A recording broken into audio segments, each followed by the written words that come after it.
Right, we're actually now in a position where we need to start entering data into this database that we can process into some information.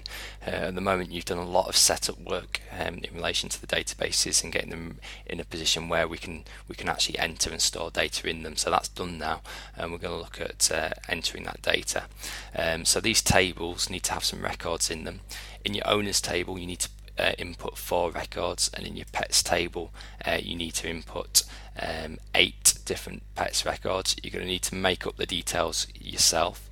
Now, don't input them straight into the table. You've created 2 forms to do that. Okay, so you need to run through, create the records, save them. Okay, so 4 for the owner.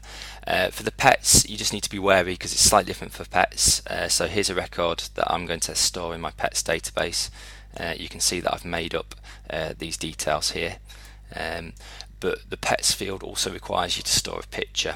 So to store a picture, you need to use this OLE object. Okay, if you remember in table view, you set up an OLE object as the data type. Well, this is how you use it in the form. So if you right click on that object and click insert object like so. Now we want to store an image in the database, so we're going to press OK there.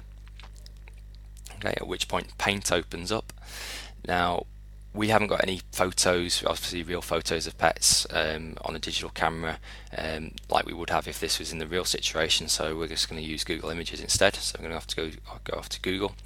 And here's a rather nice image of this particular dog that I'm going to use. So I'm going to copy that image from Google. I'm going to paste it into Paint. Okay, I'm just going to save that in Paint and then cross it off. Okay, and you can see that image is now stored in this record. Okay, so Bob the dog effectively. So all I need to do is just repeat that process each time for each record, insert object, bitmap image, etc.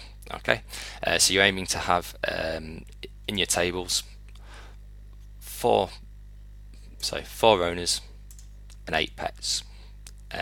Just one final thing actually, which I almost forgot. Owner ID for the moment leave blank. Okay, so don't put anything to owner ID yet, and you'll see why later on.